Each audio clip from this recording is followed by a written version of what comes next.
capacity crowd at Old Trafford. Manchester United sukses mengalahkan Real Betis di laga pramusim kali ini. Manchester United melanjutkan pramusim mereka saat mereka berlaga melawan Real Betis di Amerika Serikat. Pertandingan yang berlangsung sejak pukul 19.00 waktu Indonesia bagian Barat itu mampu dimenangkan Manchester United dengan skor 3-2. Di laga pramusim kali ini, Erik ten Hag benar-benar memanfaatkan peluangnya untuk mencoba seluruh pemainnya. Di babak kedua, Erik ten Hag melakukan banyak pergantian. Meski belum diperkuat dengan pemain-pemain inti yang harus absen karena sedang menjalani masa liburan setelah melakukan pertandingan di Piala Eropa 2024 kemarin, Manchester United masih mampu memberikan perlawanan ketat kepada Real Betis. Setan Merah harus ketinggalan 1-0 terlebih dahulu saat Real Betis mampu mencetak gol di menit ke-15. Namun tidak butuh waktu lama, Manchester United sukses menyamakan skor 1-1 lewat titik putih yang dieksekusi oleh Marcus Rashford. Hanya berselang 6 menit saja, Manchester United mampu comeback dengan skor 2-1 melalui gol dari Amad Diallo. Sang pemain sukses menyisir serangan lewat sisi kanan dan melepaskan tendangan keras dengan kaki kirinya. Manchester United mampu menjauh dengan skor 3-1 melalui Casemiro yang mampu mencetak gol di menit ke-31. Real Betis mampu memperkecil ketertinggalan mereka menjadi 3-2 saat memasuki babak kedua. Mereka mampu mencetak gol di menit ke-63. Setelah pertandingan ini, Manchester United akan bersiap untuk menghadapi Liverpool di Amerika Serikat. Steve McClaren mengambil peran manajerial pertamanya dalam 5 tahun untuk memimpin Jamaika. Steve McClaren telah meninggalkan posisi manajer Manchester United untuk mengambil alih posisi manajer Jamaika. Pria berusia 63 tahun itu diberi peran pengganti oleh Erik ten Hag selama perombakan personilnya di musim panas kali ini. Namun McClaren ingin mengambil tantangan baru bersama dengan negara Karibia tersebut. The Reggae Boys sedang mencari manajer setelah Heimir Hallgrimsson mengundurkan diri pada akhir bulan lalu untuk memimpin Republik Irlandia. Steve Bruce juga mengadakan pembicaraan dengan Jamaika, namun McClaren ditunjuk sebagai manajer baru dengan kontrak 2 tahun. Presiden Federasi Sepak Bola Jamaika, Michael Ricketts, berkata, "Kami benar-benar gembira mengumumkan penunjukan Tuan McClaren sebagai pelatih kepala Reggae Boys. Kami yakin kami telah membuat keputusan yang tepat dan berharap dia bakal membimbing negara kami menuju Piala Dunia 2026 FIFA." Setelah mempertahankan pekerjaannya pada akhir musim lalu, Ten Hag menilai stafnya dan memutuskan bahwa perubahan diperlukan. Peran McClaren telah dikurangi menjadi pelatih tim utama senior, namun alih-alih berpergian bersama tim dalam tur Amerika Serikat, dia malah tinggal dari Carrington untuk menjemput peran barunya. McClaren menghabiskan 18 tahun di bidang manajemen, termasuk 15 bulan bersama tim nasional Inggris, antara lain di Middlesbrough, Nottingham Forest, Newcastle United, Derby County, dan juga Queen's Park Rangers. McClaren pernah bekerja dengan Erik ten Hag sebelumnya saat melatih FC20, tetapi perjalanan mereka bersama di United telah berakhir. Ini akan menjadi tugas internasional pertama McClaren sejak dia menangani timnas Inggris. Jabatan manajerial terakhirnya adalah di Queen's Park Rangers 5 tahun lalu. Berbicara kepada media klub, McClaren berkata, "Saya ingin mengucapkan terima kasih yang sebesar-besarnya kepada semua orang di Manchester United atas persahabatan, bantuan, dan dukungan mereka selama 2 tahun terakhir. Saya tidak ragu bahwa fondasi yang ada di Manchester United akan membuat klub ini kembali bersaing untuk meraih semua trofi utama," ungkap dari McClaren. Leny Yoro diperkirakan akan kembali pada bulan September setelah mengalami cedera metatarsal. Milesport melaporkan bahwa pemain muda Prancis itu diperkirakan absen sekitar 2 bulan di tengah kekhawatiran dia mengalami patah tulang metatarsal di kaki kirinya.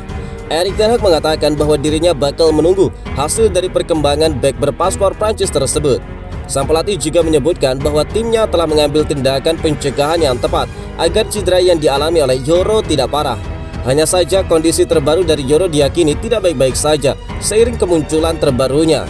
Hal itu terjadi setelah Yoro terlihat menggunakan kruk dan juga mengenakan sepatu boot pelindung setelah sesi latihan skuad pada hari Selasa, yang membuat para penggemar mengkhawatirkan hal terburuk terhadap rekrutan terbaru Manchester United itu.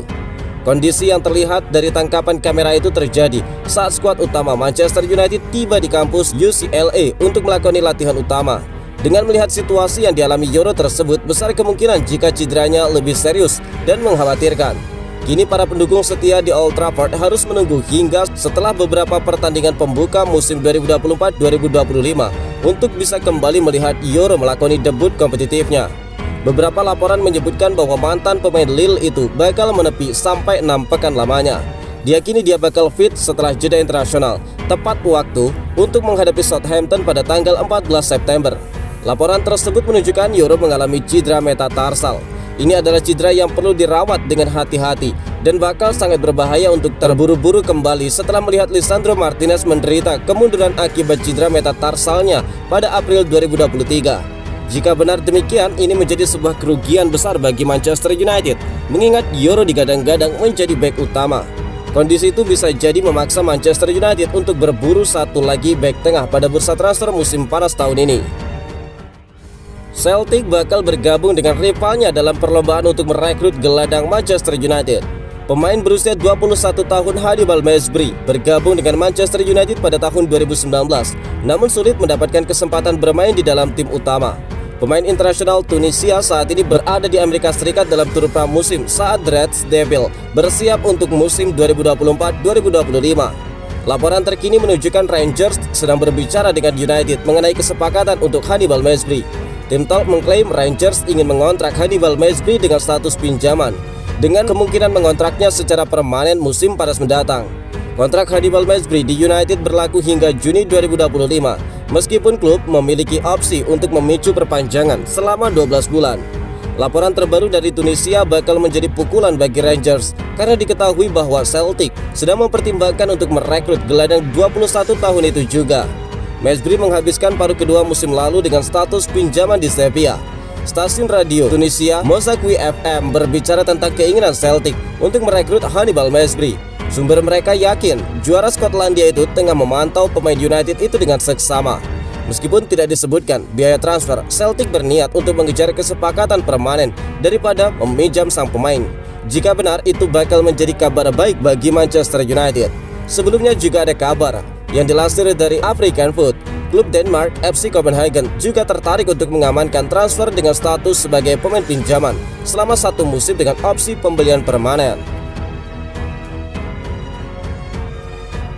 Mason Mount ingin Manchester United meningkatkan standar di musim ini. Mason Mount adalah salah satu pemain Manchester United yang dinilai sebagai pembelian gagal di musim lalu. Performanya yang cukup bagus di Chelsea sebelum pindah ke Manchester United ternyata tidak dibawanya ketika dia pindah ke Old Trafford. Lebih sering mengalami cedera daripada berkontribusi kepada tim membuat Mason Mount ingin kembali berkontribusi di dalam tim asuhan Erik ten Hag di musim depan. Kini Mason Mount mengatakan Manchester United ingin membuat peningkatan signifikan untuk musim 2024-2025. The Red Devils mengalami musim yang sulit di musim lalu saat mereka finish di peringkat ke-8 di Liga Premier. Meskipun berakhir dengan catatan positif saat Manchester United mengalahkan rival Manchester City di final Piala FA.